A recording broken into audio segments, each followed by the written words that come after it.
Bonjour à toutes et à tous, bonjour à vous qui êtes en ligne, bonjour à vous qui êtes présents dans cette Central Room de la Station F.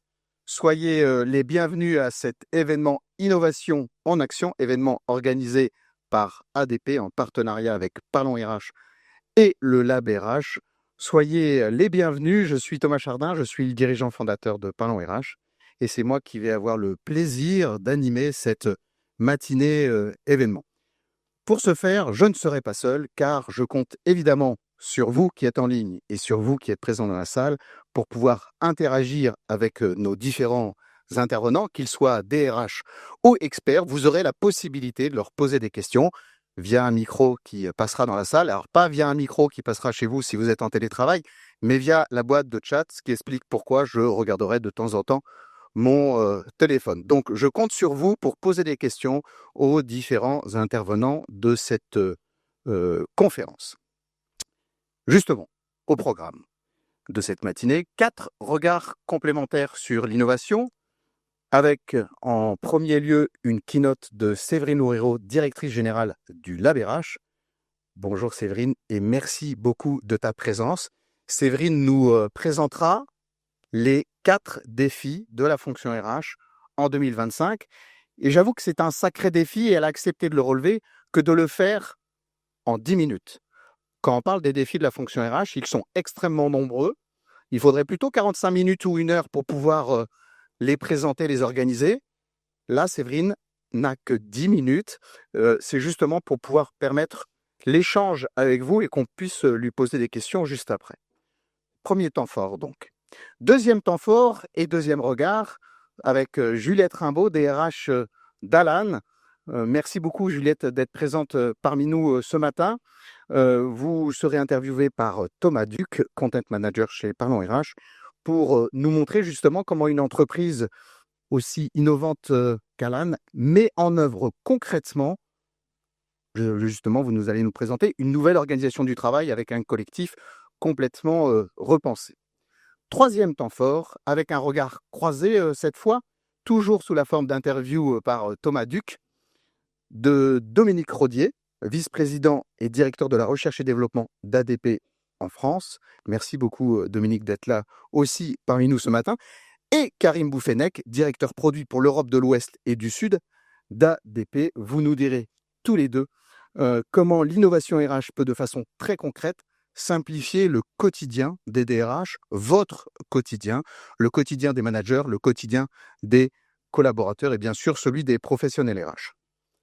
Ça, c'est pour les 3 premiers temps forts, le temps que je tourne ma fiche, voilà. 4e temps fort, qui sera plus court et tout aussi passionnant, celui de Nicolas Viatek, directeur de la communication internationale. Vous voyez qu'on couvre toutes les zones, sauf l'Amérique du Nord, hein. Qui a accepté lui aussi de relever le défi, de nous faire la synthèse de tout ce qu'on aura vu le matin, y compris des questions que vous poserez et des réponses qu'il y aura, en moins de 5 minutes, histoire de donner du rythme à tout cela. Merci beaucoup Nicolas de ta présence et d'avoir relevé des défis. Je te vois déjà commencer à prendre des notes, c'est très bien. Mais avant de commencer par la keynote de Séverine, je voudrais donner la parole à celui qui nous fait l'honneur d'être là aujourd'hui, qui a accepté de justement prendre la parole, d'introduire cet événement. Je veux parler du président d'ADP en France et en Europe centrale, Monsieur Carlos Fontelas de Carvalho. Carlos, je vous invite. Merci Thomas, merci d'être là. Bon, merci à tous. Bonjour à tous. C'est un vrai plaisir et moi aussi j'ai mes notes parce que sinon j'arrive pas à tout dire dans cette court temps. C'est un vrai plaisir de vous accueillir aujourd'hui. Quel bel endroit parce que Station F, le plus grand hub de start-up au monde. Et donc c'est bien de parler d'innovation ici et partager avec vous. Et pour continuer ces mêmes remerciements, c'est très important aussi de profiter pour remercier à nos partenaires. À nos côtés aujourd'hui, nous partageons avec Lab RH et Parlons RH cette même ambition, c'est de mettre l'innovation RH au service de tout l'écosystème, au service de tous que nous sommes là et que vit le monde des entreprises d'une façon plus humaine que jamais. Et on va parler de ça aussi. Car notre ambition chez ADP, bien sûr, c'est de transformer la fonction RH pour en faire un véritable atout stratégique pour toutes les entreprises. Et ça, c'est possible grâce à nos clients, grâce à nos partenaires. Et aujourd'hui, je dirais, nous sommes plus d'1 million de clients dans plus de 140 pays au monde. Et nous bénéficions aussi, bien sûr, d'un fort ancrage local, car en France, on a plus de 2000 experts RH chez ADP sur 9 sites en France. La fonction RH que vit aujourd'hui une transformation qui s'accélère. Et une vie en termes de qu'est-ce qu'on va faire demain, qu'est-ce qu'on va faire cet après-midi. Et donc, en effet, on a toujours plus de données, on a toujours plus de responsabilités et je dirais plus d'opportunités. Quelle opportunité majeure que la fonction RH a aujourd'hui, s'il y a un vrai partenaire, s'il y a des données qui sont fiables, s'il y a des données qui sont en confiance, s'il y a des données que peut exploiter d'une façon plus efficace que jamais. Parce que c'est de ça qu'on parle. Et les organisations qui naviguent plutôt avec cette vue en face, de penser comment exploiter ces données RH, mais d'une façon assez, je dirais, sans gaspillage, d'une façon assez forte et avec une prise de décision qui se demande de plus en plus rapide, bon, c'est là qu'on peut aider. Parce que toutefois, les fonctions RH, même en essayant de naviguer avec toute cette prise de décision avec des données, ça c'est très beau, mais il ne faut pas oublier les grands enjeux qui sont fondamentaux. Ces grands enjeux qui vont continuer d'être plus en plus au fur et à mesure de la nécessité qu'on voit d'accélérer les choses. Et je parle notamment l'attraction et la rétention des talents. Bien sûr, c'est un buzzword, mais tout le monde pense de comment garder la possibilité de faire cette attractivité avec des talents que veulent une coordination vie privée, vie de travail de plus en plus présente. Comment retenir les talents et le faire engager et avoir cette fierté d'appartenance, chose que plus que jamais, c'est plus difficile d'en construire, d'en faire donner cet sens. Quel est le sens que nous-mêmes on va avoir dans l'entreprise, et aussi avoir la gestion de tous les enjeux liés à la conformité et la sécurité. Et là aussi, des grands enjeux et plus grands enjeux que jamais. Et là, par exemple, là, un petit exemple, la future application de la directive de la transparence sur les salaires n'est qu'un exemple. Mais tout cela demande du temps. Et l'innovation va permettre d'en gagner. Et nous avons vu passer chez ADP plus de 76 ans d'innovation. Et chez ADP, je dirais même une chose que je suis très fier, c'est de penser que notre grand fondateur, Henri Taube, de penser qu'il a fait plus de 70 ans à penser à inventer une entreprise qui s'appelle Automatic Data Processing, donc de processer des données d'une façon automatique depuis 70 ans, de penser que c'est ça sa vision. Et donc, on continue à le faire dans les premières calculatrices. Après, on a passé à des ordinateurs de la taille d'une pièce avec des cartes perforées. Ça, c'était de l'ADP aussi. Après, passer à l'Internet, à micro-informatique, au cloud, à la robotisation, l'automatisation. Et là, bien arrivé, parler d'IA. Il y a, et lorsqu'on passe d'innovation, aujourd'hui, on ne peut pas parler d'innovation sans parler d'IA. Mais nos clients, nos prospects, j'ai eu l'opportunité ce matin de parler avec certains d'entre vous, savent qu'il y a pour nous, et surtout en France, et là, quel lieu d'innovation qu'on est, mais surtout en France, on a innové, et depuis des années, on utilise Assistant Contrôle Expert, qui se base sur le machine learning, et nos clients savent de quoi je parle, qui permet de contrôler avec des données en confiance, sécurisées, en belle vitesse, des contrôles qui n'étaient pas possibles de faire en minutes et qu'avant se faisait par des jours. Et donc, on connaît déjà l'IA. Ce qui arrive maintenant, c'est ce qu'on parle de génératif et de l'agentique. On va y en parler.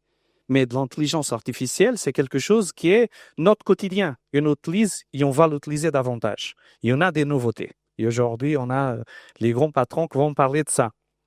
Mais dans toute cette technologie, dans cet équilibre, c'est très important de parler où est l'humain en tout ça. Et c'est ça qu'on cherche de plus en plus en ce moment, penser, parce qu'il y a beaucoup de buzzwords qui disent la machine va nous remplacer à tous. Mais vous savez quoi, on l'a entendu parler déjà en différentes vagues. Quand je veux parler de l'arrivée de la micro-informatique, l'arrivée du cloud, tout le monde en parlait. Et tout le monde veut savoir quel est le prochain buzzword. Et finalement, et même là, les derniers mots se disent que les CFO savent déjà que ça va donner aucune productivité.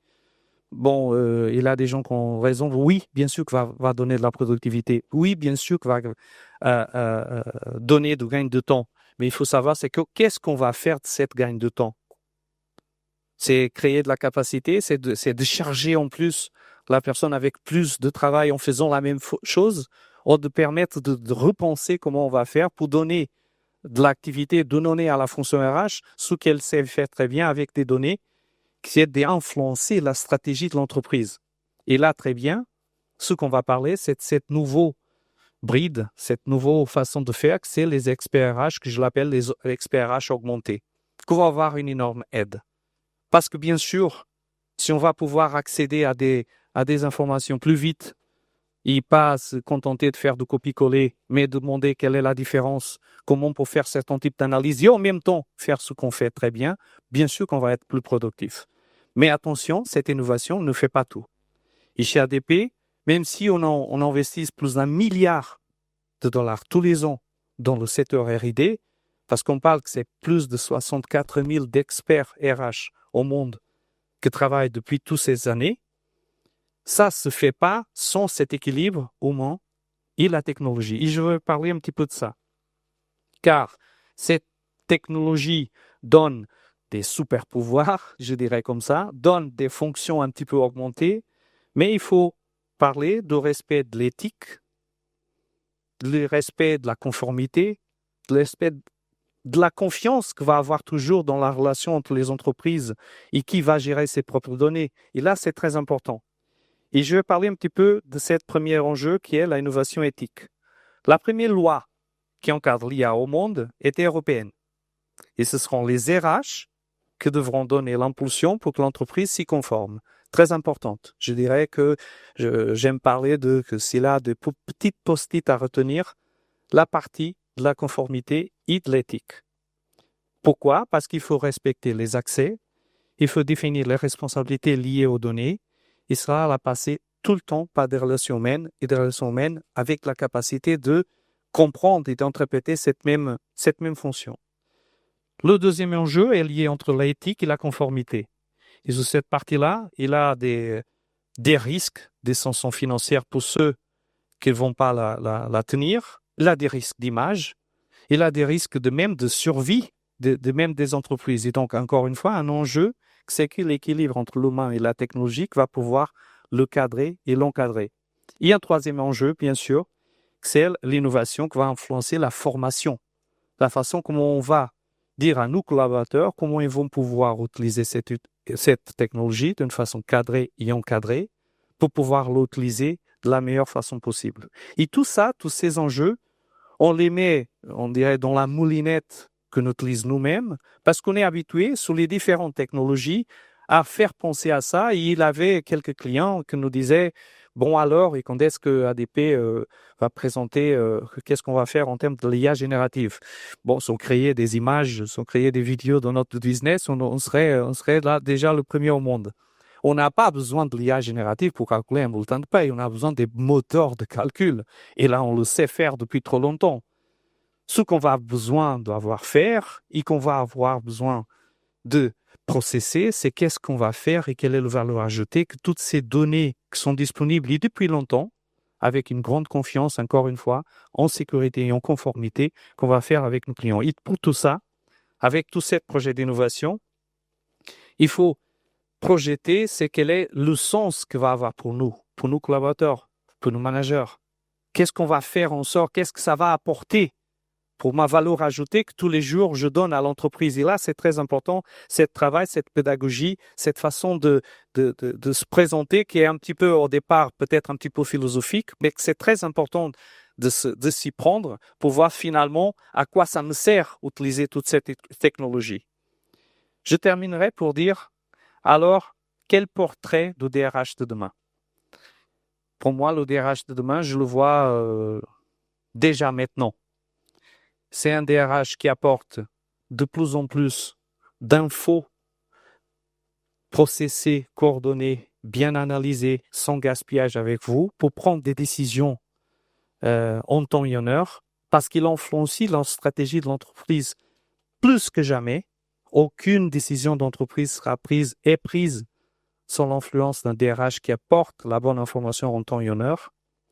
Et bien sûr que cette innovation sera faite avec des leviers très forts, avec les équipes internes qui vont transporter, qui vont mener cette transformation avec lui et avec un partenaire, bien sûr, de confiance, solide, capable de fournir cette même solution technologique innovante, d'offres de services, bien sûr, mise en œuvre par des équipes d'experts. Et ça, c'est très important, qui portent de la confiance, encore une fois, et de la conformité. Bon, ça, pour moi, ce sont les pouvoirs. Cette technologie et l'expertise au service de l'humain, d'une façon très forte. Aujourd'hui, on va en parler. Aujourd'hui, on va en parler aussi de comment s'y mettre, de à quoi c'est le cas d'usage que peut s'appliquer à mon entreprise, à mon industrie, à mon comité de direction, et avec qui on va pouvoir travailler en toute cette sécurité et confiance. Donc, merci Thomas. Je vous laisse suivre la matinée avec une grande attention. Merci beaucoup, Carlos, pour cette introduction. Merci infiniment.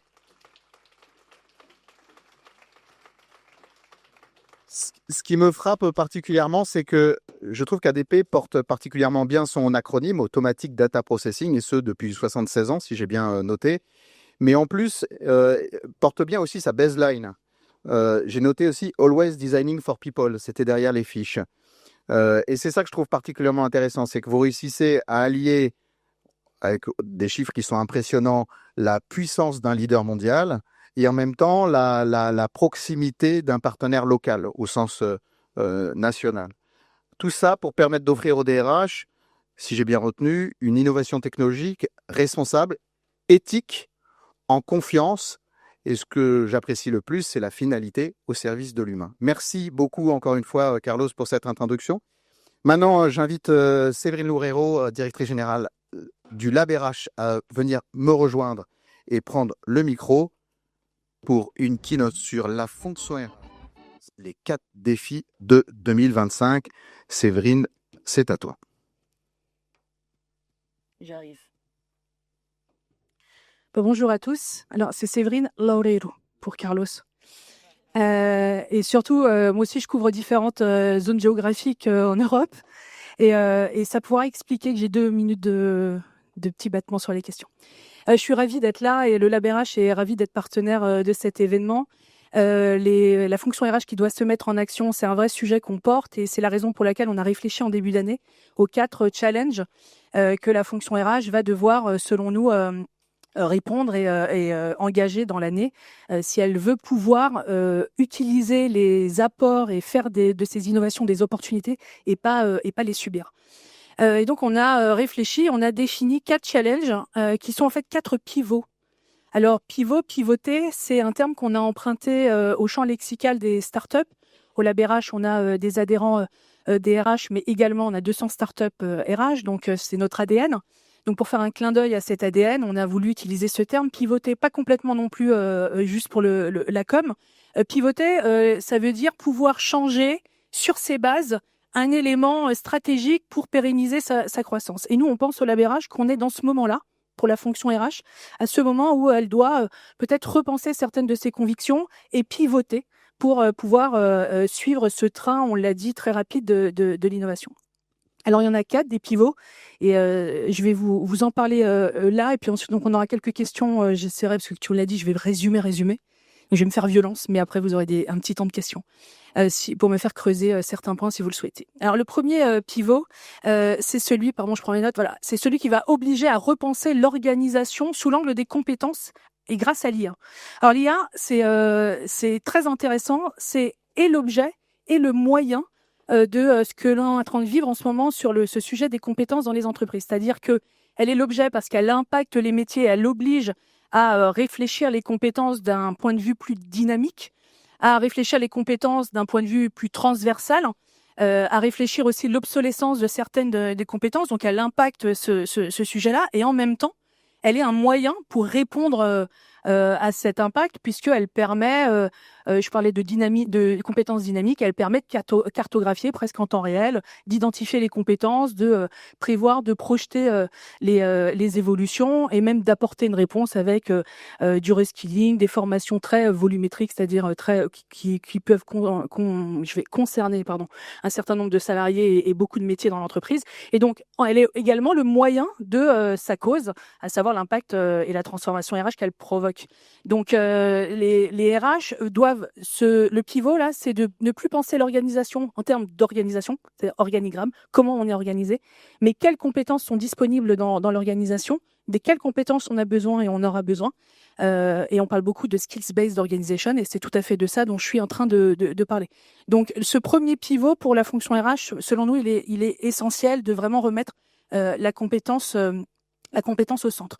Le deuxième challenge qui va demander à la fonction RH de pivoter, c'est celui de repenser sa politique RH dans un environnement qui est toujours plus incertain. Alors, l'avenir a toujours été incertain, sauf que là, l'incertitude, elle est devenue vraiment la norme. C'est très rapide. On a beaucoup de changements de plus en plus rapides et impactant l'entreprise. Alors, ça concerne pas que les RH, mais les RH, eux aussi, ont du mal à poser des hypothèses qui tiennent sur la longueur. On a du mal à prendre des hauteurs de vue avec des visions long terme parce que on a des mouvements économiques, politiques, sociétaux, sociaux autour de l'entreprise qui viennent bien évidemment impacter le collectif. Donc, comment fait le DRH pour pouvoir poser ces hypothèses et avoir une politique RH qui s'inscrive dans la durée dans ce contexte-là?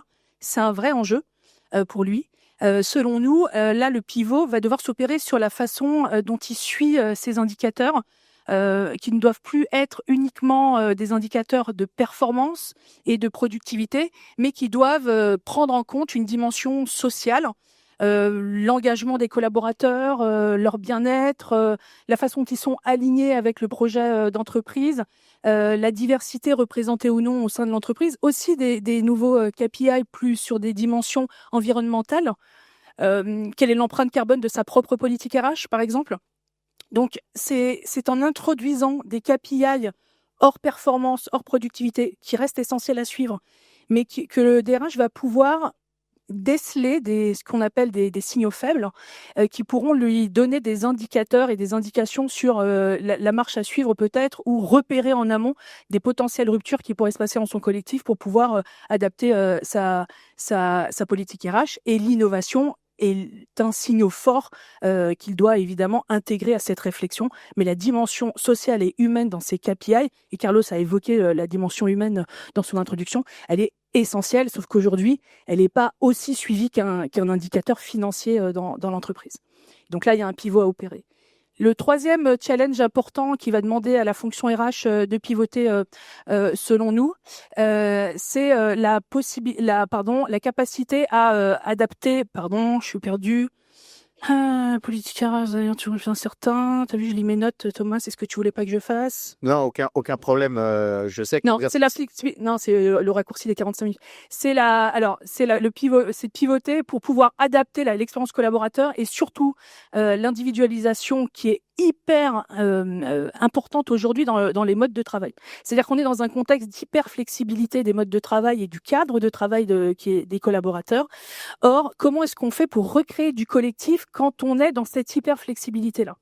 On travaille plus en même temps, puisque on est dans des sujets, dans des façons de travailler asynchrone avec le télétravail. Donc, on n'a plus d'unité de lieu. Avec le télétravail, on n'a plus d'unité de temps, puisqu'on peut travailler de façon asynchrone. Bon, quand on travaille comme ADP sur des équipes éclatées sur plusieurs pays, on sait faire.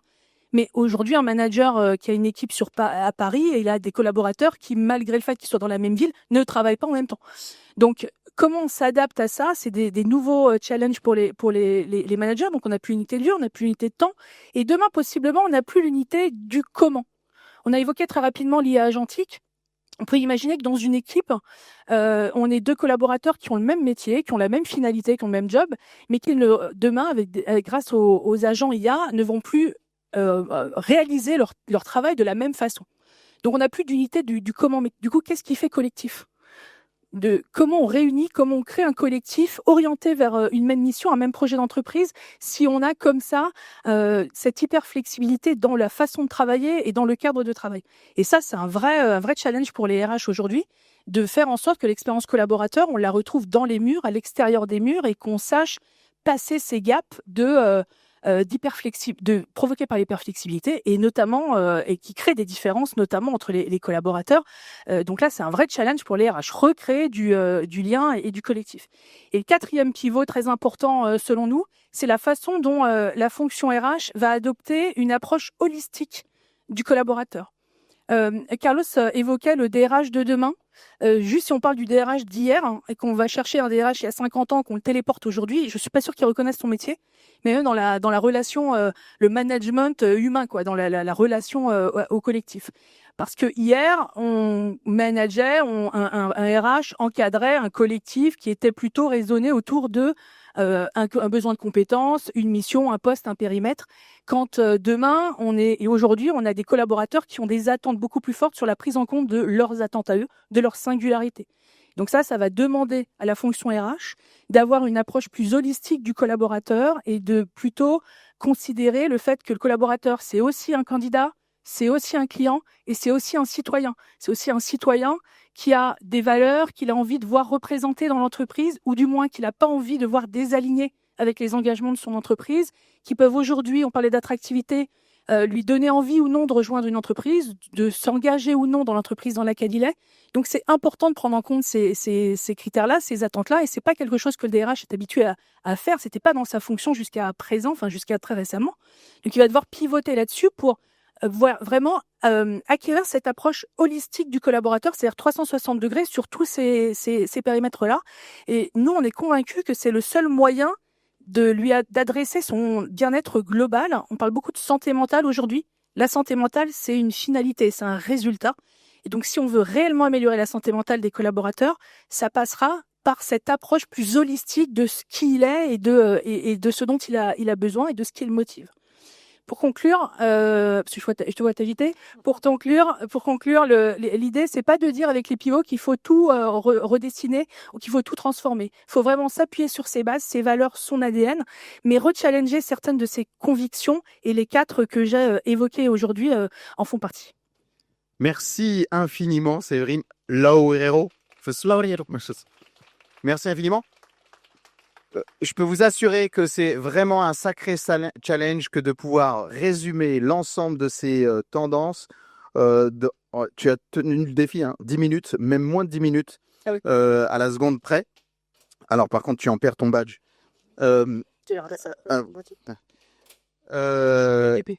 En fait, si je vais m'exercer un exercice impossible qui est donc forcément réducteur, puisque c'est de résumer.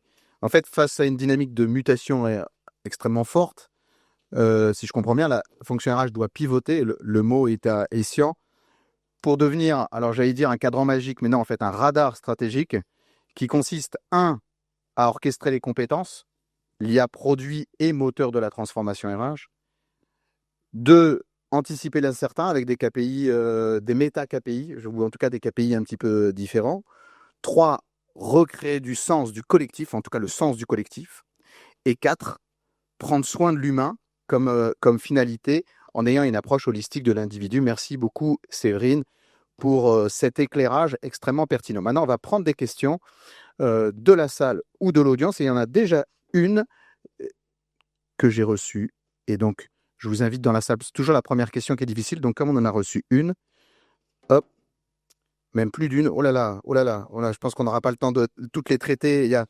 En ligne, ça a l'air d'être l'euphorie. Première question. Par où commencer pour intégrer le bien-être global des collaborateurs de façon sincère et durable, sans que cela ressemble à une simple opération de communication? L'écoute. Il faut écouter, c'est-à-dire faut pas partir de ce qu'on pense être l'attente de nos collaborateurs, mais partir de ce qu'ils expriment comme étant leurs attentes. Et donc l'écoute régulière et l'écoute profonde et sincère, effectivement, c'est-à-dire une écoute où on va prendre en compte le résultat pour déclencher un plan d'action, elle est essentielle. C'est pourquoi multiplier, il y a un petit versant négatif, multiplier l'écoute pose une question, et c'est celle de la capacité de la RH et de la fonction RH à répondre à ce qui vient d'être monté. Donc attention à pas multiplier les systèmes d'écoute non plus, parce que ça peut être déceptif si le collaborateur, et là on est dans quelque chose de moins sincère, si le collaborateur il voit pas d'effet. En fait, il se trouve qu'on a mené un baromètre sur l'expérience collaborateur et on a identifié que 20% des entreprises qui pratiquaient l'expérience collaborateur écoutaient sans agir. Donc, c'est quand même une entreprise sur 5 qui écoute beaucoup, mais pas dans une perspective d'action. Donc, effectivement, une écoute active, on va dire. Est-ce que dans la salle, vous avez une question? Il y en a d'autres en ligne, donc continuez à poser vos questions.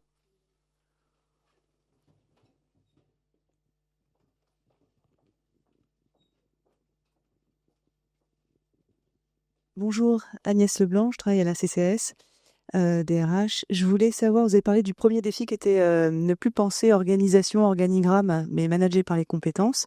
Je voulais savoir si vous aviez un conseil à donner sur une organisation très basée sur les organigrammes pour justement pivoter vers management par les compétences. Alors, le meilleur conseil, c'est de comprendre quelles compétences on a chez soi, mais pas forcément les compétences qui sont appliquées, c'est-à-dire vraiment le réservoir de compétences. Pour démontrer le fait que si on arrive à casser la vision organigramme, en réalité, on a beaucoup plus de compétences que celles qu'on trouve en lisant un organigramme. Ça, c'est une démonstration assez intéressante, mais c'est une démonstration qui demande un outil qui permet de faire ça, parce que dès lors qu'on commence à référencer et à cartographier de la compétence, ça va tellement vite en plus aujourd'hui qu'on tombe dans de l'obsolescence.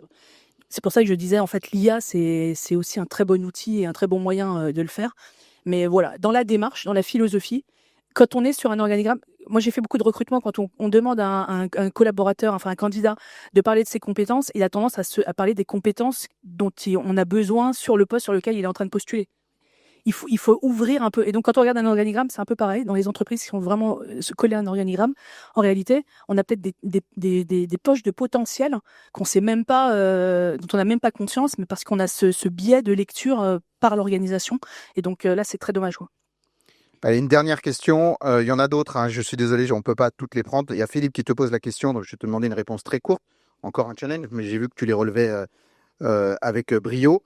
Comment intégrer la notion de parcours collaborateur et surtout d'expérience collaborateur en intégrant l'IA? Comment intégrer Il l'IA? me faudrait 4 heures, mais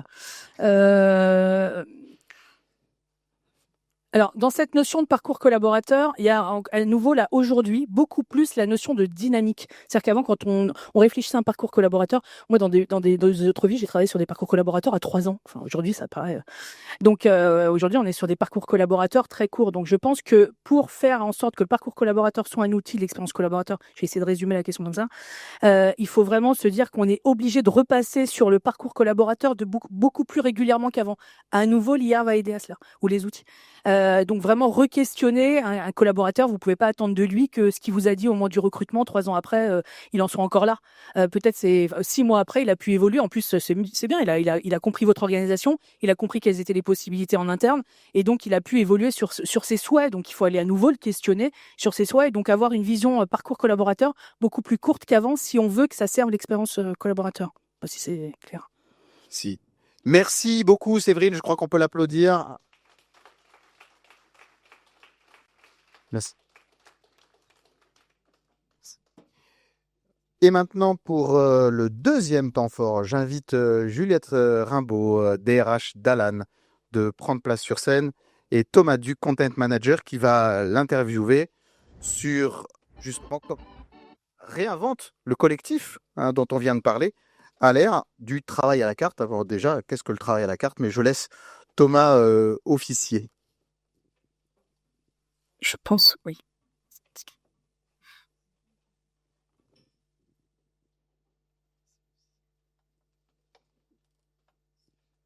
Bonjour à tous. Merci Thomas pour la présentation. Bonjour Juliette. Je suis ravi de pouvoir vous interviewer pour un sujet innovation RH et expérience collaborateur. Donc Juliette, on connaît Alan pour la capacité à innover dans la sphère RH, notamment en prenant soin des collaborateurs, en proposant une expérience personnalisée. Justement, cette expérience à la carte, comment elle se matérialise-t-elle chez Alan? Alors quand Thomas, tu m'as présenté le sujet, j'ai eu un petit temps d'arrêt parce que le travail à la carte, je crois que ça me plaît pas beaucoup. Pourquoi ça me plaît pas beaucoup? Parce que je vais introduire bien évidemment toute la partie flexibilité qu'on essaye d'incorporer dans notre expérience client, mais la partie à la carte, pour moi, elle impliquerait qu'il n'y ait pas de colonne vertébrale, qu'il n'y ait pas de projet commun, qu'il n'y ait pas de référentiel commun. Et bien évidemment qu'on ne peut pas construire, surtout à l'ère de la flexibilité, une entreprise fonctionnelle avec des collaborateurs engagés sans cette colonne vertébrale. Et quand je réfléchis à l'histoire d'Alan, qui a été créée en 2016, pour moi, il y a 2 produits qui ont été créés. Il y a le produit assurantiel, on vient de là, de l'assurance santé, c'est un peu notre ADN de base. Mais les cofondateurs, forts de leurs expériences passées, apprentissage et échecs aussi, ont vraiment pensé de manière très intentionnelle la culture d'entreprise. Et la culture d'entreprise, chez nous, elle se matérialise par un ensemble de valeurs. Alors ces valeurs, elles ont évolué depuis 2016, elles se sont adaptées, elles ont grandi avec nous. Mais ces valeurs-là, ce corpus de références communs, c'est quelque chose qui est extrêmement présent et auquel on se réfère aujourd'hui et qui va créer du lien, des attentes communes et des comportements communs qui vont vers un même objectif. Donc ça, pour moi, c'est quand même un point important, surtout quand parfois on peut entendre le collaborateur roi, etc. Non, je pense qu'une entreprise fonctionnelle, elle part de ça. Et sur cette base-là, on est venu apporter de la flexibilité. Alors la flexibilité, comment elle se matérialise pour que ce soit concret pour vous? C'est de la flexibilité dans le lieu de travail, c'est de la flexibilité dans les horaires de travail. Ça va être de la prise en compte effectivement de la réalité du collaborateur, de la collaboratrice au moment de vie qui est le sien. Pourquoi est-ce qu'on fait ça? Je dis toujours, c'est pas par grandeur d'âme ou bonté de s'adapter au programme, à l'agenda et aux desiderata de chacun et de chacune. C'est plutôt, pour moi, une manière de penser une expérience collaborateur qui soit complètement en lien avec l'expérience, avec le produit que l'on pense. J'explique et je développe un petit peu ce point. Le produit, on veut un produit qui comprenne aujourd'hui, qui soit en phase avec les pratiques, avec les utilisations. Nous, on est une app digitale. Donc, bien évidemment que la flexibilité autour des problématiques de santé, c'est quelque chose de capital. Pour cela, on va recruter des collaborateurs et des collaboratrices qui sont des gens autonomes, responsables. Et donc, pour moi, il y a une nécessité absolue de penser la continuité entre mon produit et l'expérience collaborateur que je veux offrir. Dans ce cadre-là, si je cherche des gens qui sont créatifs, autonomes, responsables, pour penser à un produit qui répond vraiment à un besoin en matière de santé, qui est en évolution constante, on a parlé des problématiques de santé mentale, eh bien, c'est une évidence que de proposer une expérience collaborateur dans la continuité de l'approche produit. Ce que vous dites là, Juliette, c'est que en effet, le modèle de travail à la carte, c'est peut-être un peu trop dans l'excès. On parle plutôt de flexibilité et par rapport à ça, justement, cette flexibilité, comment on trouve le juste milieu sans perdre le lien avec le collectif? Pour moi, c'est ce que je décrivais, c'est-à-dire qu'on a des référentiels communs et on a une mission commune. Par exemple, sur la mission, c'est quelque chose sur lequel on va porter vraiment l'accent au moment du processus de recrutement. Donc déjà, on a essayé de penser notre marque employeur de manière très intentionnelle. Quand on va recruter, la première chose qu'on va présenter aux candidats et aux candidates, c'est pas pour les faire fuir, mais c'est pour être à peu près cohérent, c'est de dire ce que vous ne trouverez pas chez Alan ou pourquoi Alan ne vous correspondrait pas. L'idée, et je pense aussi que ça rejoint le point de Séverine, c'est d'être assez vrai pour ne pas décevoir et ne pas désaligner ensuite les collaborateurs en proposant quelque chose qui serait à 360 de ce qu'ils espéraient. Oui, donc en fait, le fit est très important au départ Mhm. pour être sûr que vous arriviez avec des collaborateurs qui privilégient l'autonomie, ce que vous disiez, et puis la créativité. Et du coup, moi, j'en viens à la question aussi des fragilités que un environnement aussi souple aussi flexible peut entraîner. Parce que si tout le monde travaille effectivement à distance, un peu comme il l'entend, même si effectivement il y a un cadre, il y a des règles quand même qui sont là pour justement éviter que les collaborateurs soient le collaborateur roi. Comment faites-vous? Oui, alors d'un point de vue de la méthodologie de travail, depuis le début d'Alan, on travaille de manière écrite et asynchrone.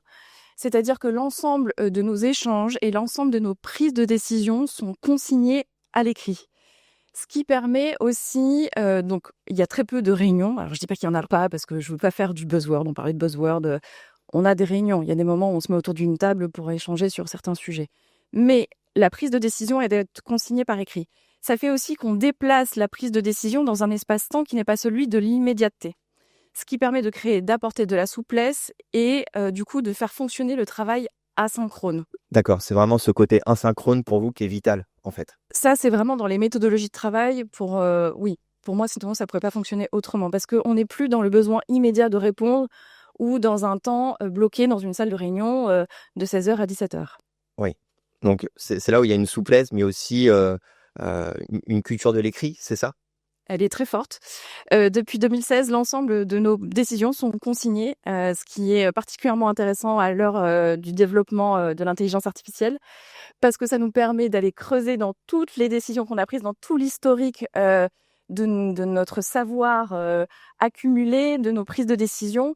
Et avec l'IA, ça nous permet de prendre des décisions encore plus éclairées, parce qu'admettons que j'arrive dans l'entreprise aujourd'hui, eh ben, je peux savoir comment un sujet a été travaillé, comment il a été approché, les points qui ont été discutés et du coup faire une prise de décision qui soit encore plus qualitative. D'accord. Donc là, on voit comment la culture de l'écrit, en couplée à l'IA, ça peut faire vraiment une sorte de machine qui fonctionne et qui permettent en fait d'utiliser les données aussi, hein, de les rentabiliser. Moi, j'ai une question aussi par rapport justement aux spécificités de votre culture d'entreprise, pas si simple à dire. Euh, quelles sont-elles en fait au travers, par exemple, de vos rituels? Alors sur les rituels, et peut-être que ça complétera la partie beaucoup plus processée, écrite, il n'y a rien qui ne remplace un café entre deux personnes dans des bureaux. Pour moi, ça, c'est une évidence. Et quand on me demande aussi comment est-ce qu'on fait travailler le travail en hybride, donc nous, on a à peu près tous les cas de figure. On a des locaux, enfin, notre siège est à Paris, mais on a des gens qui ne viennent jamais au siège. Il y en a qui viennent 2 jours par semaine, il y en a qui ne sont pas à Paris. Comment est-ce qu'on fait fonctionner ça et comment est-ce qu'on crée du lien et comment est-ce qu'on garde la mission vivante? Bon, pour moi, il n'y a pas de mystère. Il y a des moments où il faut qu'on échange et qu'on ait des moments d'équipe. Très concrètement, effectivement, chaque équipe va avoir ses rituels. Donc, par exemple, nous, dans l'équipe RH, on se réunit 1 fois par semaine pour faire le point sur nos objectifs, sur les points bloquants, quelque chose d'assez classique. On a des temps un peu plus conviviaux, des séminaires d'entreprise qui sont hyper importants aussi.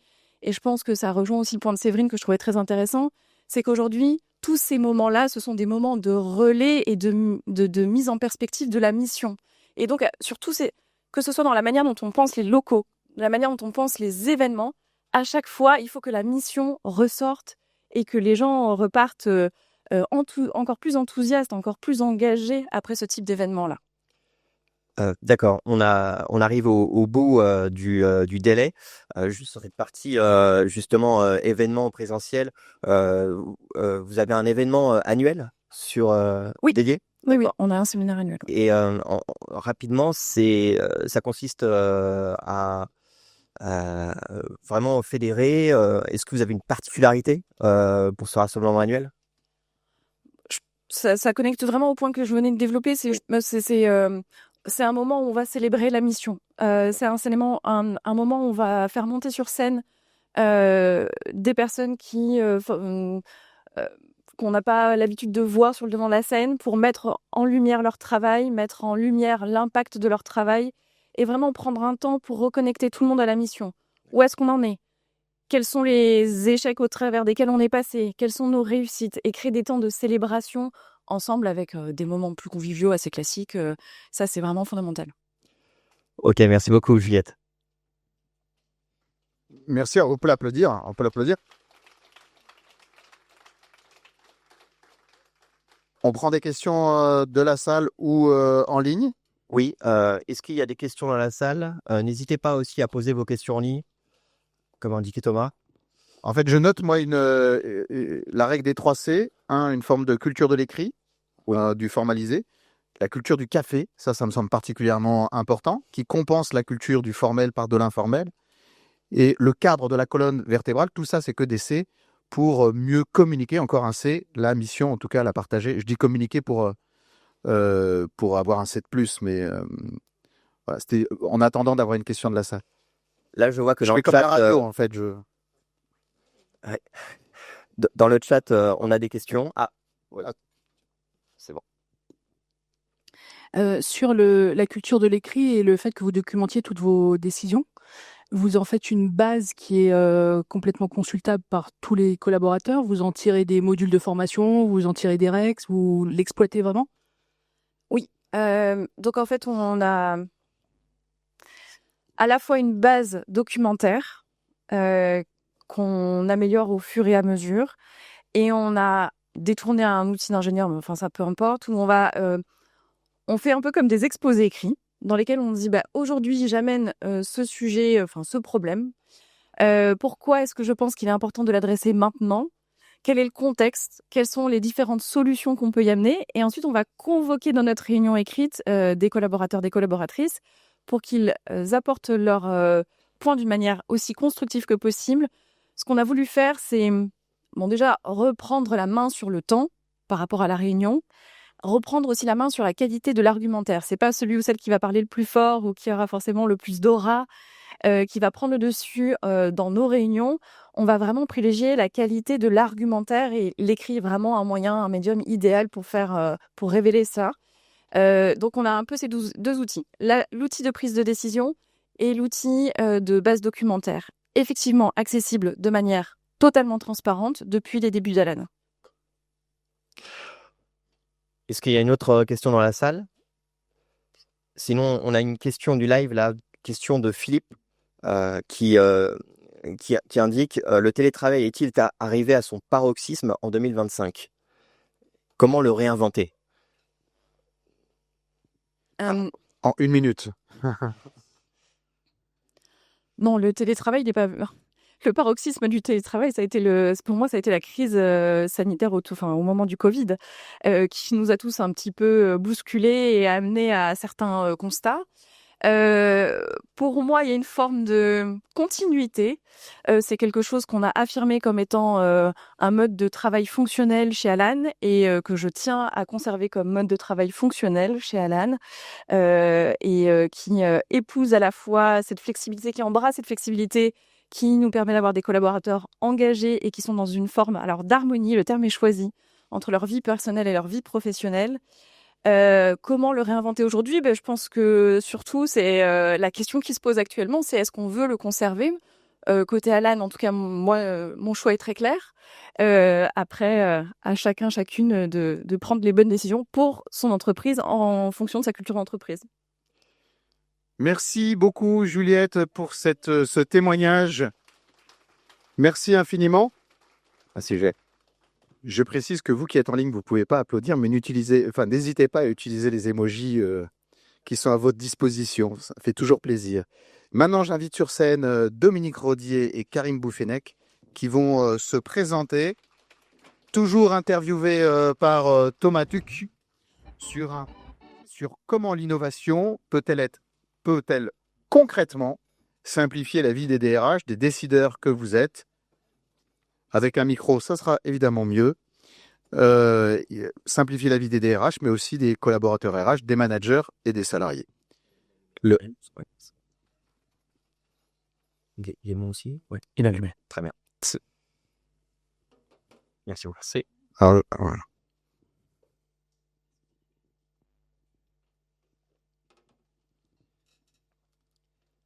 Bonjour Dominique, bonjour Karim, merci Thomas pour la présentation.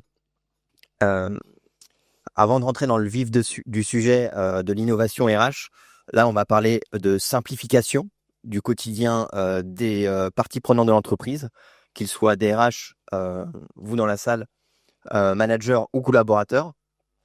Mais avant de commencer, je vous propose de commencer par une rapide présentation. Pouvez-vous nous dire en quelques mots votre rôle et votre vision au sein d'ADP? Oui, absolument. Alors bonjour, Karim Bouffonnec, je suis directeur produit ADP sur l'Europe du Sud, l'Europe de l'Ouest.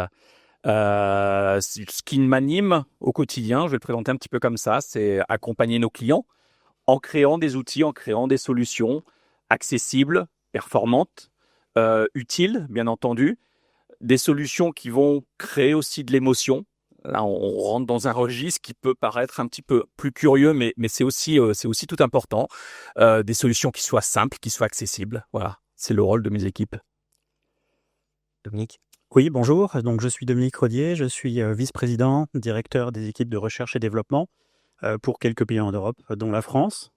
Moi, depuis quelques années, je mets l'innovation technologique avec mes équipes, bien sûr, au sein d'une ambition qui est de faire d'ADP une référence, si ce n'est la référence, dans tout ce qui est gestion de la paye, gestion de la rémunération, gestion des temps. Et bien sûr, en aidant concrètement nos clients à gagner en efficacité. Ok, merci beaucoup. Dominique, l'innovation revient constamment dans les discours. Mais concrètement, qu'est-ce qu'on en entend par là? Alors, l'innovation, c'est ma fonction, c'est de la technologie, mais l'innovation, ce n'est pas que de la technologie. Il faut prendre en compte les besoins métiers concrets des utilisateurs et faire, entre guillemets, simplifier leur quotidien. Pour nous, chez ADP, ça se transforme de plusieurs manières. On écoute d'abord nos prospects. On a des équipes qui travaillent sur tout ce qui est expérience utilisateur. Et donc, on a des missions, on a à l'intérieur de cette équipe des gens qui font ce qu'on appelle des UX researchers, des UX designers depuis maintenant plusieurs années. Et donc, les UX researchers sont en contact avec des prospects qui n'utilisent pas nos applications. Et c'est très intéressant parce qu'on a énormément de feedback sur les besoins de ces utilisateurs. On travaille aussi, bien sûr, avec des clubs utilisateurs, puisque nos clients font partie de clubs utilisateurs, et donc on a des remontées vers ces clubs utilisateurs. Et puis, bien sûr, au quotidien, il y a des interactions avec les services clients. Et il faut le dire aussi, dans l'entreprise, on fait du managed services en paye et en gestion des ressources humaines. Et donc, nous avons plusieurs centaines de collaborateurs qui, au quotidien, sont en contact avec nos clients. Et là aussi, on a des remontées qui sont très, très précieuses, et avec un seul objectif dans tout ça, c'est vraiment de faire gagner du temps, d'apporter des bénéfices à nos clients et de rendre plus fluides les usages de nos services. Ok, en vous écoutant là, j'ai l'impression qu'il y a vraiment ces données du terrain que vous arrivez à récolter pour pouvoir concevoir les meilleurs produits. L'un ne va pas sans l'autre. Absolument. Je peux vous donner 3 exemples d'innovation qui, voilà, parmi tant d'autres de ce que l'on fait. Alors, l'innovation, on pense souvent que c'est des nouvelles applications, des nouvelles offres que l'on va sortir. Oui, mais pas que. On fait aussi de l'innovation sur nos produits existants. Je vais prendre l'exemple toujours de l'expérience utilisateur. Avec nos équipes, on transforme, donc on a adopté au niveau mondial une charte on va dire une charte sur le graphisme, l'utilisation de nos applications, le fait qu'elles soient inclusives. Et donc, on transforme petit à petit l'ensemble de nos applications. Je pense à une application en particulier sur laquelle on est passé de 200 points de menu à 6 points de menu. Donc, on fait un gros travail de simplification, là aussi pour faire gagner les utilisateurs en efficacité. Il y a un deuxième exemple que je peux prendre autour de l'innovation chez ADP. On a une application qui s'appelle ACE, qu'on a créée en 2010. Je sais que Carlos en a parlé tout à l'heure.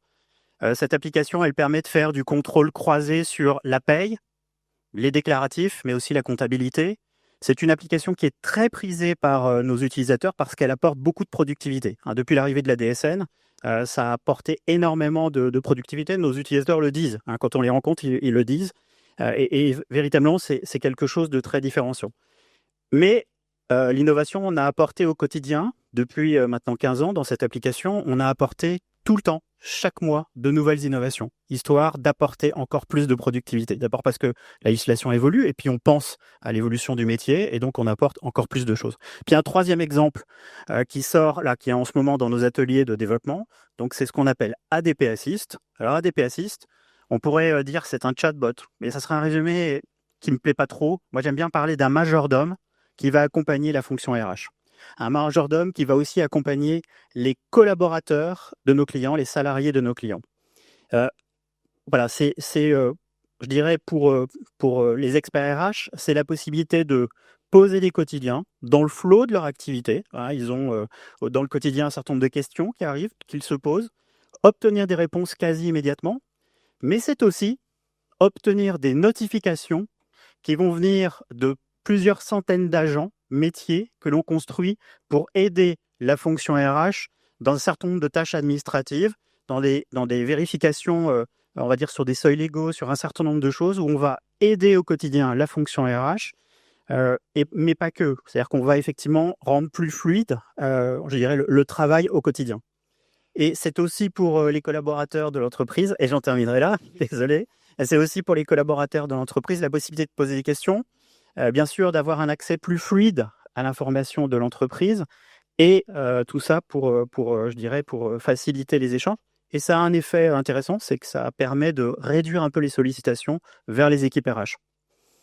Ok, là c'est incroyable le nombre là, d'innovations qui permettent aussi de simplifier la vie des DRH, des managers, des collaborateurs. Karim, j'aimerais que vous nous disiez plus sur juste ces innovations non visibles, cette face cachée de l'innovation. Par rapport aux innovations visibles et flamboyantes, quelles sont les différences? Alors, il y a effectivement cette innovation discrète. Elle n'est pas toujours visible, elle est là, elle est présente. C'est un petit peu l'arrière-cuisine et ce qui s'y passe. Et il s'y passe beaucoup de choses sur 2-3 thématiques. Au niveau de nos infrastructures, on a des équipes qui travaillent en permanence à offrir des services sur des infrastructures, sur des data centers qui se veulent plus performants, qui se veulent plus évolutifs, plus respectueux de l'environnement. Sur les 10 dernières années, les efforts, les choix qui ont été faits par les équipes ont permis de réduire de 67% la consommation énergétique sur les data centers d'ADP. C'est de l'innovation. On manipule pas quelque chose de supplémentaire. C'est ce qui se passe derrière et qui est important. Donc, il y a du bénéfice qui est très concret. L'innovation se passe aussi sur les performances de calcul. On parlait tout à l'heure, et Carlos a évoqué le sujet du calcul. Faire en sorte qu'un calcul passe d'1 heure à 12 ou à 15 minutes, c'est un bénéfice concret pour l'utilisateur. On n'est pas sur un produit nouveau, on n'est pas sur une évolution de l'ergonomie, on est sur comment on simplifie, comment on améliore le quotidien. On l'a dans les équipes de Dominique et les équipes de développement. On a intégré il y a quelques temps maintenant l'éco-développement. L'éco-développement, c'est quoi? C'est des outils à la main des utilisateurs, à la main des développeurs pour les aider à optimiser leur code. 1000 lignes de code, ça consomme moins d'énergie que 10 000 lignes de code. Ça peut paraître très évident, mais c'est des choses qu'il faut mettre en place également. Ok. Oui, on voit que c'est en arrière-plan, mais ça n'empêche que voilà, ça a son importance, notamment face aux enjeux RSE que l'on connaît. Dominique, si je vous dis IA générative, IA agentique, voire IA réflexive, comment faites-vous le distinguo? Alors, il y a de l'IA, effectivement. Alors, on en parle depuis très longtemps, hein, c'est devenu un buzzword, l'IA. C'est devenu un buzzword depuis qu'on parlait on va dire, un peu avant le cloud. Déjà, on parlait de clusters de données, on parlait déjà de big data et on parlait de machine learning. Alors, IA, c'est intelligence automatisée, c'est un terme un peu générique. Ça veut dire effectivement qu'on cherche à simuler l'intelligence humaine. Tout a commencé en 1958 aux États-Unis, bien sûr, dans une université américaine, ça va de soi, l'université de Cornell, où on a créé le premier réseau neuronal qui s'appelait le perceptron. Alors, pour nous, ça ne veut pas dire grand-chose. Il y a eu un long hiver depuis 1958 qui a duré jusque vers la fin des années 90. Et là, on a commencé à voir apparaître des choses. On a commencé à voir apparaître, nous, dans les équipes de développement, des algorithmes mathématiques qu'on appelle des algorithmes de machine learning. Et effectivement, on a commencé à voir apparaître ce genre de choses. L'IA générative, c'est plus récent. Effectivement, ça a commencé à arriver sur nos téléscripteurs, nos tablettes, nos mobiles depuis quelques années avec l'arrivée de ChatGPT. Puis depuis, bien d'autres ont rejoint cette cohorte d'innovateurs comme Mistral, comme Meta, comme plein d'autres qui ont effectivement fait des choses intéressantes sur ce sujet. L'IA générative, c'est la production de contenu. Donc ça peut être du texte, de l'image, du son. On ne pense pas toujours aussi au code des personnes qui développent, des développeurs. Effectivement, quand on a des développeurs, et vous avez des développeurs aussi chez Alan, effectivement, on utilise des outils qui vont suggérer du code et qui vont permettre je dirais aux développeurs d'imaginer, de proposer ce que va être la suite de ce qu'il est en train de saisir pour lui faire gagner du temps. Donc ça aussi, c'est des choses qu'on utilise au travers de l'IA générative. On s'appuie sur des modèles de données, comme vous le savez, qui sont basés sur des quantités et des volumes de données qui sont juste immenses. Voilà, et donc on a entraîné tous ces modèles de données. Ça, c'est ce qu'on appelle l'IA générative. L'IA agentique est un petit peu plus récente et effectivement, elle met en jeu ce qu'on appelle des agents qui vont réaliser des tâches. Donc, ces agents vont planifier, penser à ces tâches et on va dire une tâche va s'exécuter en plusieurs étapes en interagissant avec à la fois des applications existantes, mais en interagissant aussi avec des interfaces web. Donc ça, c'est l'IA agentique. Et puis, on a l'IA réflexive. Alors là, c'est une dimension encore, c'est encore un cran supérieur où je dirais que les agents prennent un peu de recul, s'auto-évaluent et vont être capables, tenant compte du contexte de l'utilisateur, de ses habitudes, de ce qu'il fait, de ses données, effectivement, d'être encore plus personnalisés et d'aller encore un cran plus loin dans l'étape de personnalisation. Ok, merci beaucoup. Karim, vous parliez en introduction de créer des émotions, notamment chez les professionnels RH. Est-ce que vous pouvez nous en dire plus justement sur votre approche et concrètement comment elle répond aux besoins opérationnels des DRH? Alors, oui, avec quelques exemples, mais répondre à un besoin utilisateur, solutionner un problème, améliorer le quotidien de l'utilisateur, c'est pas de la techno, c'est de l'expérience utilisateur. C'est pas le design, c'est pas le développement, c'est le ressenti de l'utilisateur qui manipule ces outils. Donc ça peut se faire en simplifiant et on cherche chez ADP à simplifier le système d'information qui est très complexe sur un système d'information RH. Offrir aux collaborateurs et aux experts RH des outils qui soient accessibles pour les personnes en situation de handicap. On parle pas de techno, on parle d'émotion et c'est ce que je pense et c'est ce qu'on pense chez ADP. On a sortir un indicateur d'absentéisme ou de turnover, je veux dire, c'est relativement simple, tout le monde sait un petit peu le faire. Aller au-delà et proposer au RH suggérer des corrélations, proposer des axes d'analyse sur l'ensemble de ces données, on est sur le domaine de l'émotion. Moi, j'adore rentrer dans ma voiture le samedi matin et que mon GPS me dit, je vais pas t'emmener chez ADP aujourd'hui parce qu'on est samedi matin, je vais t'emmener chez Carrefour ou chez Leclerc, peu importe. Parce que j'ai l'impression d'avoir cet agent, ce copilote qui me connaît, qui me dit « Tiens, le samedi matin, Karim, il va pas à Nanterre chez ADP dans les bureaux d'ADP, il va plutôt ailleurs. » C'est ce qu'on cherche et on travaille là-dessus aussi au niveau des outils pour que l'utilisateur qui se connecte en fonction de ses préférences, en fonction de ses usages, le système va lui dire « Je vais te proposer les contrats de travail qui sont à valider, qui sont avisés ou le résultat de paye parce qu'on sait qu'on est à la fin du mois et que c'est l'activité qui est en général mise en place. » L'émotion, elle est celle-là. Alors, oui, il y a de la techno derrière, il y a du travail. Les équipes de Dominique travaillent beaucoup effectivement là-dessus. Mais l'idée, c'est comment on crée de l'émotion et dans un domaine, je le crois, on le pense chez ADP, dans un domaine qui est le nôtre autour de la paye et du capital humain, on peut créer de l'émotion aussi sur ce domaine-là. Merci beaucoup. C'est vrai ça fait un petit peu écho à ce que disait Dominique par rapport au majordome, en fait. C'est ça veut dire quelqu'un qui accompagne, qui aide, qui facilite, en fait. Dominique, par rapport à l'IA générative, on en a un peu parlé, mais dans vos produits, comment l'IA générative simplifie le quotidien des DRH, des managers et des collaborateurs? Alors, on a intégré de l'IA depuis les années 2010 dans nos outils. Ça a commencé par ACE, là j'en ai parlé tout à l'heure. Et d'ailleurs, dans ACE, on avait fait des choses marrantes pour vous faire sourire 2 secondes. On voulait savoir, on a une rubrique de paye qui s'appelle donc la réduction Fillon, qui a fait couler beaucoup de salive ces dernières années, dès qu'elle est sortie. Et c'est un algorithme qui a été défini par des personnes de l'État et qui est extrêmement complexe. Il y a énormément de points d'entrée, énormément de points de sortie, et arriver à faire quelque chose qui soit fiable et sérieux dans tous les cas de figure, c'est très difficile. Donc on avait utilisé des algorithmes de machine learning pour trouver les valeurs aberrantes, c'est-à-dire détecter effectivement des montants de réduction filion qui ne devaient pas être. Donc on a perdu un petit peu de temps là-dessus et on a quand même réussi à faire des choses intéressantes. Pour vous donner un exemple dans ACE. Et puis, depuis quelques années plus tard, on a commencé à utiliser des algorithmes de machine learning dans tout ce qui dans deux offres, qui est le benchmark de rémunération et le benchmark de l'absentéisme. On a créé des benchmarks, c'est-à-dire la capacité pour nos clients à pouvoir se comparer dans leur secteur d'activité, à pouvoir avoir des informations à jour sur de données dans ces deux thématiques. Et on a créé effectivement, et notamment sur le benchmark de l'absentéisme, la capacité avec des algorithmes de machine learning d'être capable à l'avance de prédire les taux d'absentéisme que vont avoir les différentes structures de l'entreprise en fonction des données passées, en fonction des analyses des données passées, mais aussi en fonction de quelques événements clés que connaît l'entreprise. Donc effectivement, on a beaucoup utilisé d'IA, on va dire de machine learning ces dernières années. On utilise avec ADP-Assis, avec notre majordome. On utilise pour aider nos experts RH et les salariés de nos clients. On utilise de l'IA générative et de l'IA agentique. Pour cela, on s'appuie sur une plateforme mondiale.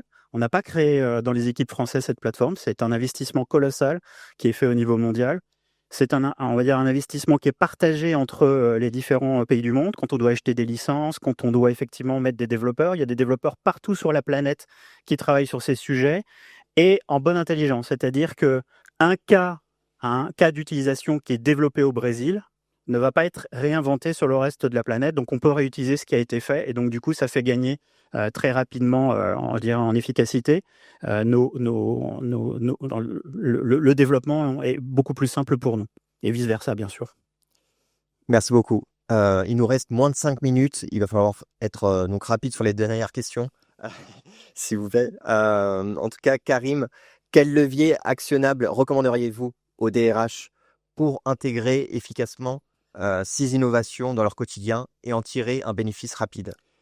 Le premier point et qui fait écho à ce qui a été dit tout à l'heure, c'est l'écoute. Qu'est-ce qu'on cherche à résoudre? Les outils, l'IA est un outil. Les technos sont là. On part du point de départ. On discute, on écoute le terrain, on écoute les utilisateurs. Qu'est-ce qu'on cherche à résoudre? Qu'est-ce qu'on cherche à améliorer le cas échéant? Donc, c'est vraiment le point de départ. On est ensuite, et c'est la démarche qui a été la nôtre chez ADP, sur un process un petit peu agile, assez pragmatique. On teste, on démarre petit, on teste, on écoute le terrain, on développe, on fait un bilan. Est-ce que ça fonctionne? Est-ce que ça apporte ce qui était attendu en termes de bénéfices? C'est un peu le ROI humain qui est important. C'est-à-dire, est-ce qu'on a donné de l'autonomie? Est-ce qu'on a donné de la sérénité? Est-ce qu'on a gagné du temps? Est-ce que peut-être que probablement il y a des sujets qui sont pas les bons? Et ben, c'est pas très grave. On les met de côté et on repart sur un autre sujet. Donc, le point de départ, c'est toujours le besoin de base. Et ça, c'est l'utilisateur, c'est l'humain qui va pouvoir nous le dire. Qu'est-ce qu'on a besoin de résoudre? Et là, oui, on a des outils et des technos qui sont là pour ça. C'est intéressant parce que on a l'impression que on parle beaucoup de technologie forcément, mais c'est aussi de l'innovation métier que vous décrivez.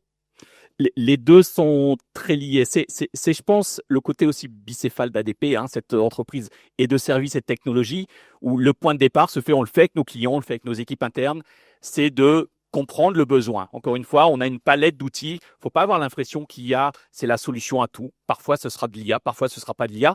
Mais le point de départ, c'est le métier de la RH, le métier de la paye. Qu'est-ce qu'on a besoin d'améliorer? Qu'est-ce qu'on a besoin de solutionner? Sur quoi on a besoin d'innover? On trouvera les outils. Après, il y a la partie développement qui, effectivement, se met en place. Mais ça reste ce cycle. Ça fait longtemps qu'on l'expérimente chez ADP. Il fonctionne plutôt bien. On a effectivement ces experts RH qui sont, à la maison, qui sont chez nous dans nos équipes. On a aussi côté avec nos clients ces mêmes équipes. C'est vraiment ce côté très, très binôme entre le métier et la techno qui fonctionne. Ok. Dernière question. Quelles sont, selon vous, pour aller vers la prospective, les prochaines grandes étapes des innovations qui transformeront le quotidien des DRH, des managers et des collaborateurs? Alors, quand on pense IA, pour nous, il y a je dirais, dans les fondamentaux, le premier pilier, c'est que les données soient centralisées, c'est-à-dire de bénéficier d'un cluster de données qui soit centralisé. J'ai vu très très souvent dans les services RH beaucoup de, on va dire, de sources de données et de la gymnastique assez fastidieuse pour arriver à croiser toutes ces données, les mettre en forme, etc., les utiliser.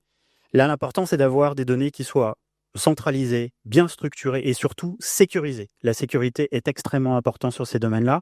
Le deuxième, je dirais, pilier de nos fondamentaux, c'est sur ce cluster de données que l'on crée, c'est de rajouter de l'intelligence métier. On en a parlé, on vient d'en parler là à l'instant. ADP Assist, ce majordome, il est là pour aider, prédire, accompagner les experts RH notamment, on a dit aussi les salariés. Il y a vraiment des bénéfices concrets à la clé. Il faut imaginer des myriades d'agents qui vont travailler tous les jours pour les experts, pour aller, je dirais, les soutenir dans leurs tâches quotidiennes et donc les informer, les notifier d'un certain nombre de choses qui sont en train de se passer. Alors, il y a une dimension dans ce que j'ai dit, je parle d'aider, accompagner, puis j'ai parlé de prédire. Donc, évidemment, on a des agents qui interviennent sur la dimension du présent, et puis on a des agents qui interviennent sur le futur, c'est-à-dire qui vont anticiper. Je vais prendre un exemple. On a une règle de paye avec un taux légal et qui est multiplié par la masse salariale. Ce taux évolue dans 2 mois.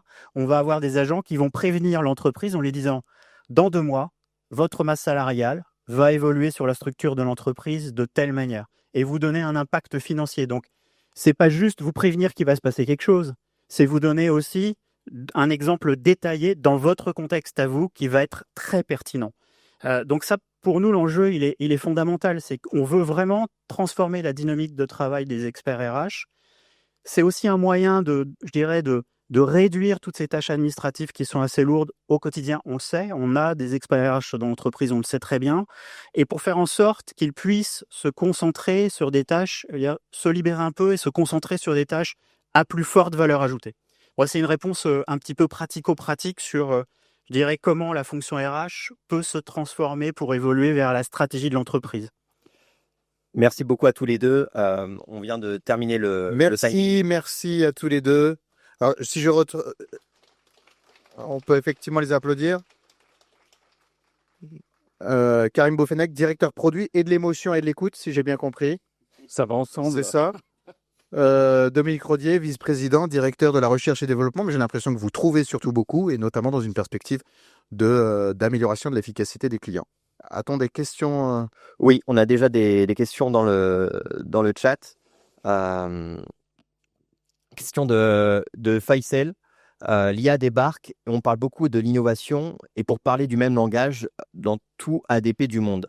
Est-ce qu'il y a une stratégie de sensibilisation auprès des collaborateurs?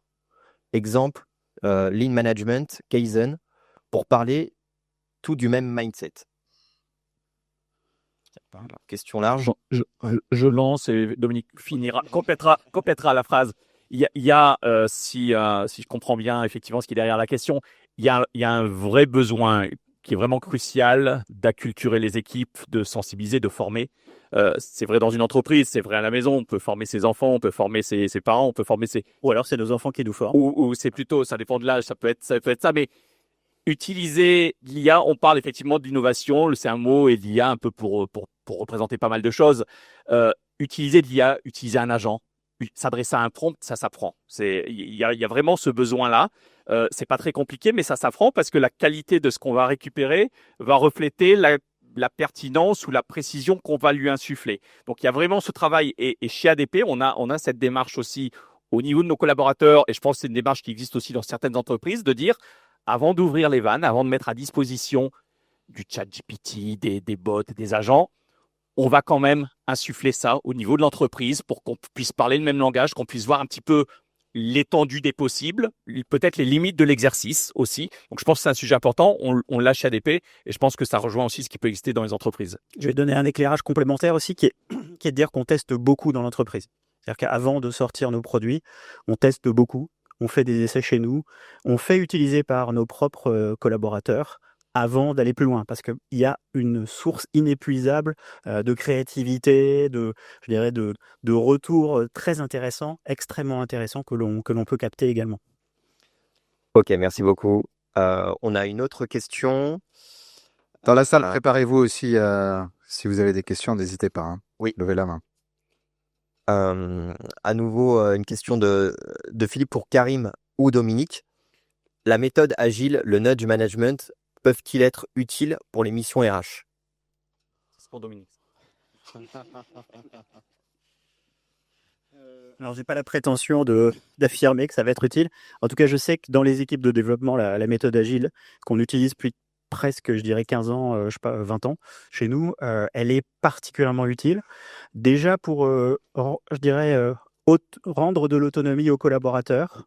Et j'aime bien cette histoire d'autonomie, les rendre responsables, les rendre autonomes.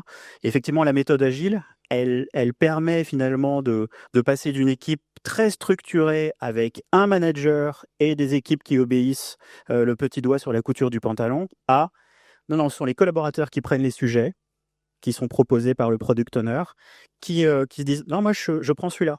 Et un autre dit ouais, moi je veux bien le prendre cet autre sujet-là, mais je suis pas très sûr, il faudra que quelqu'un m'aide. Et donc du coup, je trouve qu'il y a une responsabilité, une autonomie et je dirais un travail fédératif qui est très intéressant avec la méthodologie agile. Ça, c'est vu de ma fenêtre en tant que patron des équipes de développement, hein. Mais en tout cas, je n'ai pas la prétention de dire qu'effectivement, ça s'applique parfaitement aux équipes RH. Je pense qu'effectivement, il y a quand même quelque chose dans l'humain à travailler ensemble, à être autonome, à apporter sa créativité. J'aime beaucoup ce qui a été dit effectivement par Madame sur l'exemple d'Alan. Est-ce qu'il y a des questions dans la salle? Oui. Alors, Je vois pas. un monsieur tout à fait à gauche. Bonjour, donc Emmanuel Rétif. Donc j'ai une question pour Dominique. Donc si je comprends bien, le gestionnaire de paye, qui est l'élément essentiel du fonctionnement de la compétence d'ADP, pose une question sur un bulletin de paye. Dis-moi pourquoi j'ai 3,50 € d'écart. On est bien d'accord que les agents IA ne vont pas remplacer ce gestionnaire de paye, mais ils vont bien l'épauler et que ce gestionnaire de paye doit continuer lui aussi à se former pour challenger l'IA et les agents. Ah ouais, totalement. Effectivement, non, Carlos en a parlé tout à l'heure, on parle d'experts RH augmentés. Ça là, je dirais que pour les responsables de paye, c'est pareil. C'est exactement pareil. Ça va même au-delà, c'est-à-dire qu'en dehors même des experts, on peut aussi dire qu'un collaborateur qui se pose des questions sur une règle, un mode de fonctionnement dans l'entreprise, il peut aussi poser des questions sur comment fonctionne cette règle, pourquoi est-ce que j'obtiens ce résultat-là. Et donc, effectivement, obtenir une réponse quasi immédiate. Et donc là, c'est là aussi que ça devient intéressant, puisque aujourd'hui, on a vraiment toutes les technos. On a les données, on a les technos, on a nos réglementaires de paye modèle sur lesquels on travaille, on a le réglementaire du client. On est tout à fait capable de fournir une réponse très détaillée aux utilisateurs, bien sûr aux responsables de paye et aux collaborateurs s'ils sont intéressés par ces sujets. Est-ce qu'il y a une autre question dans la salle? On a encore le temps. Dans le live, j'en ai plusieurs. J'en ai une, c'est comment impliquez-vous les équipes RH dans la conception des solutions? Sont-elles testées avec les utilisateurs finaux ou seulement pour eux? Il y a, alors quand on a parlé un peu de méthode agile, mais il y a toute cette partie méthodologie qui est d'embarquer le plus en amont possible, et ça fait partie des principes clés de cette méthodologie, le plus en amont possible, l'utilisateur final, l'expert RH en fonction des thématiques, et pas uniquement une fois que le développement est fini pour avoir une petite campagne de test, hein, mais la compréhension. Et c'est important aussi pour les développeurs, pour nos développeurs, mais globalement pour l'ensemble des développeurs, des entreprises, de comprendre ce qu'ils développent. Ouais. Le métier, on ne leur demande pas d'être des experts RH, mais on leur demande de comprendre la finalité d'un écran, d'un produit qui va être développé. Donc pour ça, on a besoin d'embarquer les équipes et on fonctionne. Et c'est un peu le principe de ces fonctionnements en mode agile. On teste, on a ce qu'on appelle des sprint démos. Donc on présente des maquettages, on présente des prototypes régulièrement. Est-ce qu'on va dans la bonne direction? Est-ce que c'est ce qui était exprimé? Parce qu'on peut faire une expression de besoin et on se dit tiens, en fait, je l'imaginais pas tout à fait comme ça. Donc c'est indispensable si on veut pas se retrouver dans le tunnel un peu trop longtemps et le jour où ça sort du four, se dire ah bah mince, en fait, ça correspond pas aux besoins, ou ça vient pas solutionner, je reviens sur mon point de tout à l'heure, ça vient pas solutionner ce qu'on cherchait à résoudre. Donc oui, embarquer et travailler à la fois avec nos clients, oui, sous forme d'atelier, sous forme de table ronde, sur la compréhension de ce besoin et les embarquer sur tout le process. Et puis, je dirais qu'on a une directrice RH dans l'entreprise au comité de direction à chaque fois qu'on évoque des sujets d'innovation. Et la première à me dire et est-ce que mes équipes peuvent utiliser est-ce que mes équipes peuvent l'utiliser en premier Et bien sûr Donc, qu'on a ici aussi des il y a- clients en interne qui sont très volontaires pour tester. Ok, très clair. Une dernière question? Non, une dernière question sur le Oui, sur le sur sur le le- chat. sur le- Alors, comment faites-vous pour prioriser les sujets d'innovation? Qu'est-ce qui détermine ce que vous développez en premier? Alors, C'est l'histoire de ma vie. C'est l'histoire de ma vie. Alors c'est pas simple. Ça se fait pas de manière unilatérale par les product owners, par la direction produit. Ça se fait. Les besoins qu'on a sur la table par rapport aux capacités des équipes de développement sont forcément plus importants. Il y a des besoins marchés, il y a des besoins légaux, d'évolution légale, il y a des besoins formulés par nos clients internes aussi, par nos vendeurs, par nos équipes service clients. Et avec tout ça, par nos équipes sécurité, parce qu'on est encore une fois sur des systèmes qui ont besoin d'être conformes aux exigences de sécurité. Et avec tout ça, il faut qu'on fasse des plans de produits, qu'on fasse des priorisations. On débat régulièrement, donc on accepte aussi de déprioriser des sujets quand on se rend compte qu'en fait, c'est plus forcément le sujet du moment ou la bonne priorité. Donc c'est un exercice qui est assez acrobatique. On le fait en écoutant tout le monde. Parfois, on va mettre une thématique ou un sujet dans 6-8 mois. Et puis, on a un client qui va revenir, qui va trouver les bons arguments pour... et ben, Karim, il va changer d'avis, en fait. Et il va le rapatrier un petit peu plus tôt. Mais c'est normal. Encore une fois, c'est le côté très pragmatique de ce qu'on construit. d'accord, merci. Merci beaucoup, Karim, Dominique. Merci, Thomas,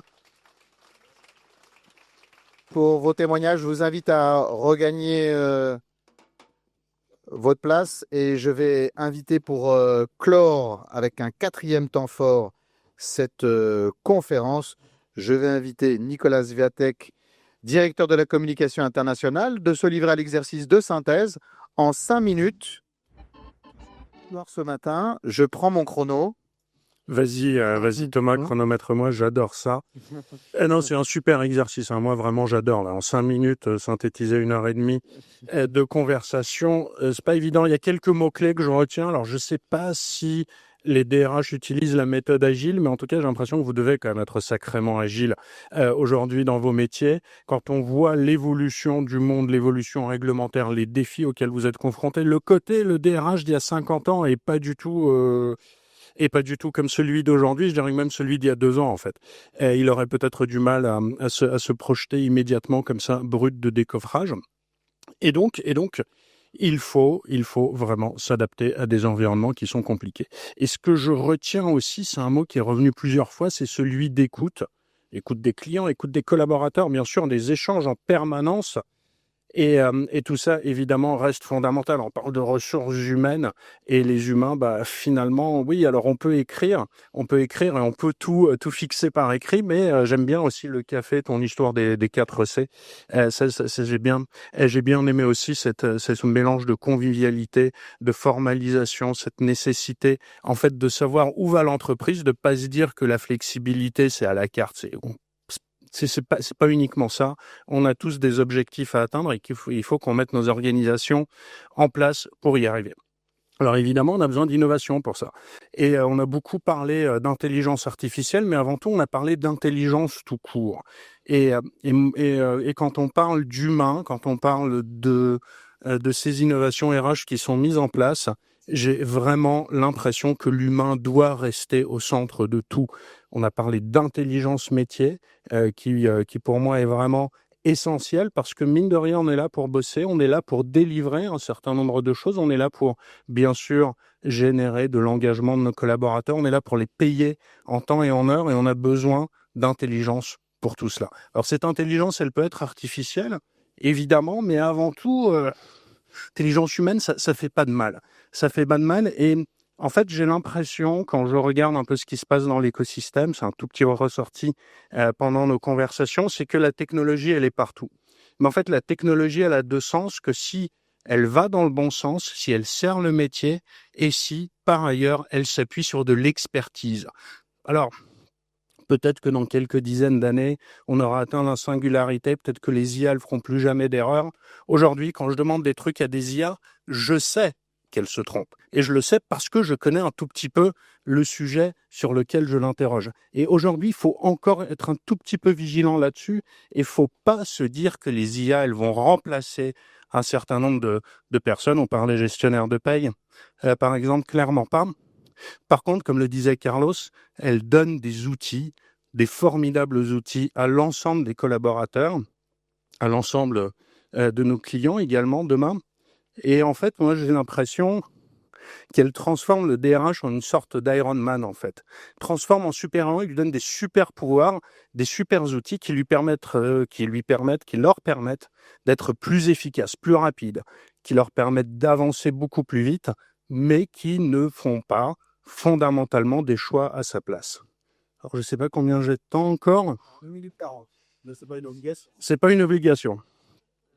J'ai quand même l'impression aussi, à vous entendre, que cette évolution, elle ne va pas s'arrêter.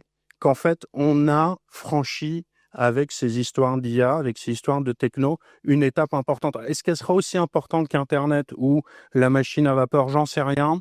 Mais il y a un truc qui me fait penser que oui, peut-être on y est. Peut-être on y est et qu'il va falloir gérer tout ça. Et peut-être un dernier truc que je retiens, c'est que ces outils, l'utilisation de ces outils par leur complexité, pas forcément évidente pour tout le monde. Et pour moi, il y a un enjeu fondamental pour les organisations, c'est de former les collaborateurs, nos stakeholders à l'utilisation de ces outils. Parce qu'ils vont devenir une évidence. Aujourd'hui, vous n'allez pas recruter un comptable qui ne sait pas utiliser Excel. Dans 5 ans, vous ne recruterez pas un collaborateur qui ne sait pas écrire un prompt. Donc, voilà, faut y penser, mais dès aujourd'hui, pour pas se laisser dépasser et pour pouvoir faire partie de ce grand jeu de l'innovation RH. Magnifique. Voilà, j'ai essayé de tenir le temps. Merci à vous. 4 minutes 32. Merci infiniment, Nicolas. Merci beaucoup et bravo. Bravo. Ce matin, on a vu des regards complémentaires sur le sujet d'innovation avec une vision stratégique, avec de l'expérimentation au terrain et puis des solutions novatrices, concrètes. On a surtout vu, me semble-t-il, que l'innovation, elle n'était pas que technologique.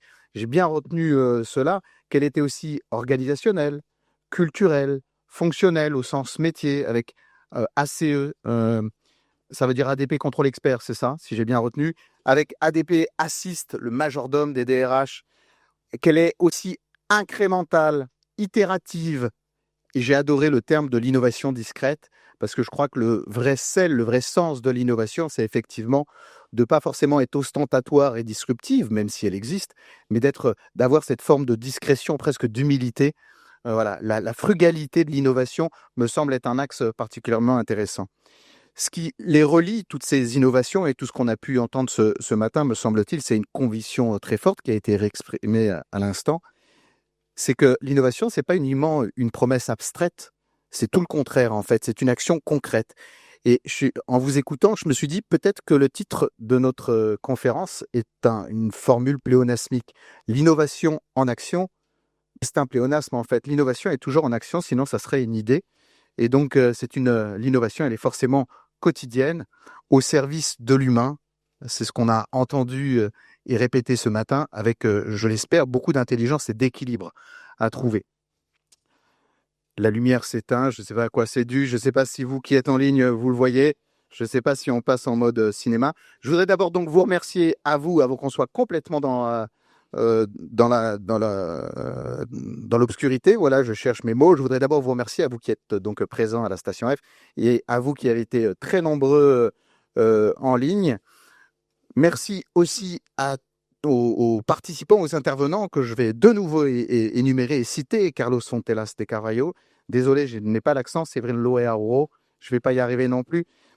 Juliette Rimbaud, Dominique Rodier, Karim Bouffenec, Nicolas Zvatek et Thomas Duc. Merci infiniment à tous les 7. On peut de nouveau les réapplaudir parce que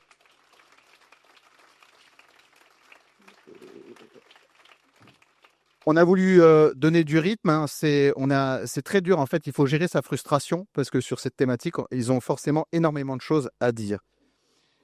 Je voudrais aussi remercier pour terminer les équipes d'ADP, de Parlons RH et du Lab RH qui ont vraiment œuvré beaucoup pour cet événement et je ne vais pas pouvoir tous les citer, mais je voudrais quand même dire que rien n'aurait été possible sans Vanessa Bourgoin, senior marketing manager chez ADP. Merci beaucoup Vanessa pour ta confiance et notre dynamique partenariale, avec bien sûr la complicité de Frédéric Chevalier qui est là. Je voudrais remercier Thomas Larrette de Parlons RH, à la communication, à la logistique et aux social media. Il est là-bas à côté d'Amélie.